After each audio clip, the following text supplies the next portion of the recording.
ಗುರು, ಮದುವೆಯಲ್ಲಿ ಇಲ್ಲ ದೇವಸ್ಥಾನಗಳಲ್ಲಿ ಅಥವಾ ಯಾವುದಾದ್ರೂ ಫಂಕ್ಷನ್ಗಳಲ್ಲಿ ನೀವು ಹಣ ಕೊಡುವಾಗ 100 ರೂಪಾಯಿ, 500 ರೂಪಾಯಿ, 1000 ರೂಪಾಯಿ ಕೊಡೋ ಬದಲು 101 ರೂಪಾಯಿ, 501 ರೂಪಾಯಿ, 1001 ರೂಪಾಯಿ ಅಂತ 1 ರೂಪಾಯಿ ಆ್ಯಡ್ ಮಾಡಿಬಿಟ್ಟು ಕೊಡ್ತೀರಾ, ಇಲ್ಲ ಕೊಡೋದನ್ನಾದ್ರೂ ನೋಡಿರ್ತೀರಾ. ಆದರೆ ಈ 1 ರೂಪಾಯಿನ ಯಾಕೆ ಕೊಡ್ತಾರೆ? ನೀವು ಯಾವತ್ತಾದ್ರೂ ಯೋಚನೆ ಮಾಡಿದ್ದೀರಾ? ಈ ಥರ 1 ರೂಪಾಯಿ ಕೊಡೋದು ಸುಮ್ಮನೆ ಕೊಡೋದಿಲ್ಲ ಗುರು. ಇದಕ್ಕೆ ಹಿಂದಿನಿಂದಲೂ ಮುಖ್ಯವಾಗಿ 3 ಕಾರಣಗಳಿದ್ದಾವೆ. ಅದೇನು ಅಂತ ಈ ವಿಡಿಯೋದಲ್ಲಿ ತಿಳ್ಕೊಂಬಂದ್ಬಿಡೋಣ. ಮೊದಲನೇದು, ಅಪೂರ್ಣತೆ ಇರೋದಿಲ್ಲ. ಇದಕ್ಕೆ ಉದಾಹರಣೆ ಅಂತಂದ್ರೆ 100 ರೂಪಾಯಿ ಅನ್ನೋದು ಒಂದು ಸಂಪೂರ್ಣ ಸಂಖ್ಯೆ ಇದ್ದ ಹಾಗೆ. ಇದು ಮುಗಿಯೋದನ್ನ ಸೂಚಿಸುತ್ತೆ. ಆದರೆ 101 ರೂಪಾಯಿ ಅಂದ್ರೆ ಈ ಹಣಕ್ಕೆ ಅಂತ್ಯ ಇರೋದಿಲ್ಲ, ಬದಲಾಗಿ ಹಣ ಹೆಚ್ಚಾಗುತ್ತಾ ಹೋಗ್ಲಿ ಎಂಬ ಆಶೀರ್ವಾದ ಇದ್ದ ಹಾಗೆ. ಮತ್ತೆ ಎರಡನೇದು, ಲಾಭದ ಸಂಕೇತ.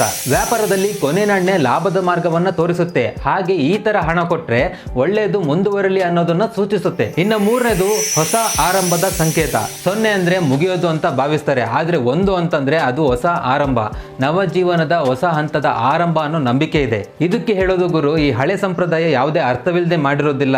ಈ ಸಂಪ್ರದಾಯ ಒಂಥರ ಪಾಸಿಟಿವ್ ಎನರ್ಜಿ ರೀತಿಯಲ್ಲಿದೆ. ಮುಂದಿನ ಸಲ ನೀವು ಯಾವ್ದಾದ್ರು ಫಂಕ್ಷನ್ ಅಲ್ಲಿ ಹಣ ಕೊಡಬೇಕಾದ್ರೆ 1 ರೂಪಾಯಿ ಸೇರಿಸಿ ಕೊಡ್ತಿರ್ತಾರೆ.